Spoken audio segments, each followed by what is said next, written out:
Hello बच्चों, आप सभी का हमारे चैनल आरती एजुकेशन क्लासेस में स्वागत है। आज के वीडियो में हम आपके लिए लेकर आए हैं 8th ग्रेड अभ्यास पुस्तिका कक्षा 7 विषय विज्ञान। तो आइए बच्चों, हम देखते हैं 8th ग्रेड अभ्यास पुस्तिका कक्षा 7 विषय विज्ञान के लिए, जो कि 8th ग्रेड अभ्यास पुस्तिका जो कि हमारी वार्षिक परीक्षा के लिए बहुत ही महत्वपूर्ण है और यह हमें राज्य शिक्षा केंद्र भोपाल द्वारा जारी हुई है। तो 8th ग्रेड वर्कबुक प्रश्नोत्तर पुस्तिका कक्षा 7 विषय विज्ञान।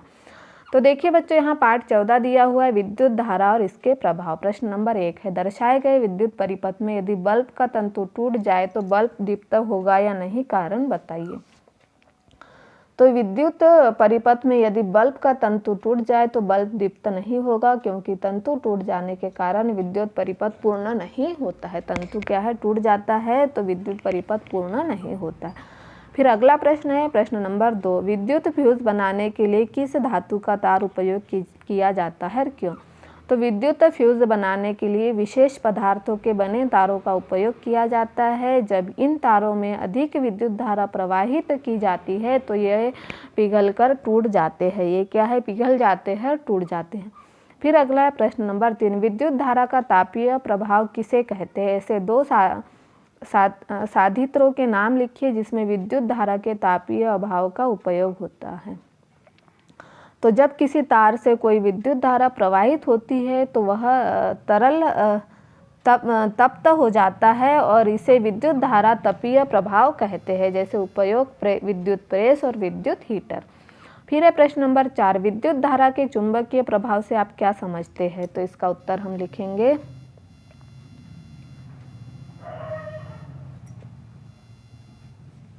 जब किसी तार से विद्युत धारा प्रवाहित होती है तो वह चुंबक की भांति व्यवहार करता है, इसे विद्युत धारा का चुंबकीय प्रभाव कहते हैं। उदाहरण के लिए विद्युत घंटी। फिर लघु उत्तरीय प्रश्न, प्रश्न नंबर 5, जब स्विच ऑफ की स्थिति में है तो क्या कोई बल्ब दीप्त होता है, और जब स्विच ऑन की स्थिति में लाते हैं तो बल्ब ए, बी व सी के दीप्त होने का क्रम क्या होगा। तो स्विच ऑफ की स्थिति में कोई भी बल्ब दीप्त नहीं होगा, और जब स्विच को ऑन की स्थिति में लाते हैं तो बल्बों के दीप्त होने का क्रम क्रमशः सी, बी, ए होगा। फिर हमारा अगला प्रश्न है, प्रश्न नंबर 6, विद्युत चुंबक का उपयोग किसी कचरे के ढेर से प्लास्टिक को पृथक करने में किस प्रकार किया जा सकता है, स्पष्ट कीजिए। विद्युत चुंबक का उपयोग किसी कचरे के ढेर से प्लास्टिक को पृथक करने में नहीं किया जा सकता, क्योंकि प्लास्टिक चुंबकीय पदार्थ नहीं है। फिर अगला है प्रश्न नंबर 7, जब किसी तार से विद्युत को प्रवाहित करने के लिए स्विच को ऑन किया जाता है तो तार के निकट रखी चुंबकीय सुई अपनी उत्तर दक्षिण स्थिति से विक्षेपित हो जाती है, क्यों।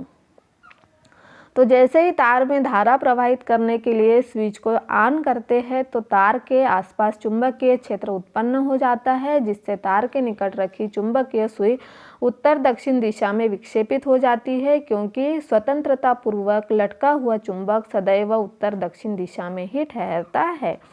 उसके बाद हमारा अगला प्रश्न है, प्रश्न नंबर 8, साधारण विद्युत बल्बों के स्थान पर एलईडी बल्ब का उपयोग क्यों किया जाना चाहिए। तो साधारण विद्युत बल्बों की तुलना में एलईडी बल्ब कम ऊर्जा खपत करते हैं और अधिक प्रकाश उत्पन्न करते हैं, इसलिए एलईडी बल्ब का उपयोग करना चाहिए।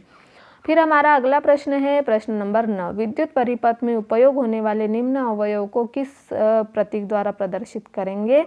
तो देखिए यहाँ पर यह हमारा विद्युत सेल है, फिर विद्युत बल्ब है यह स्विच ऑन स्थिति में, और यह स्विच ऑफ की स्थिति में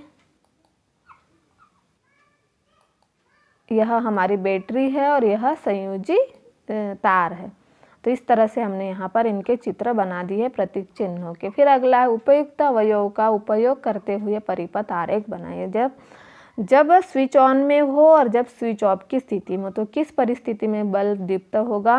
तो देखिए यहाँ कुंजी दी है, विद्युत परिपथ का यह चित्र बना हुआ है, बंद विद्युत परिपथ का यह चित्र है।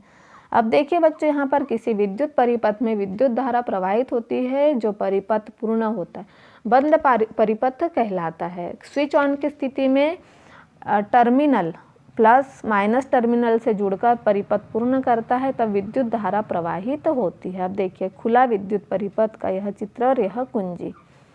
जिस परिपथ में विद्युत धारा प्रवाहित नहीं होती है, जो अपूर्ण होता है, खुला परिपथ कहलाता है। स्विच ऑफ की स्थिति में प्लस टर्मिनल माइनस टर्मिनल से अलग हो जाता है और अतः विद्युत धारा प्रवाहित नहीं होती है।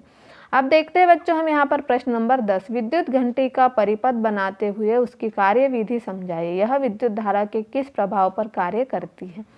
तो यह विद्युत घंटी का मॉडल और उसका परिपथ है। इस परिपथ में जब विद्युत धारा प्रवाहित होती है तो विद्युत चुंबकीय प्रभाव के कारण हथौड़ा घंटी से टकराता है और विद्युत घंटी बजने लगती है।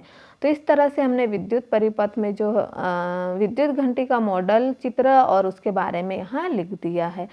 तो इसे आप अपनी 8th ग्रेड अभ्यास पुस्तिका में पूर्ण कर लीजिए। हमने इस तरह से यहाँ पर आपको समझाकर प्रश्नोत्तर बता दिए हैं।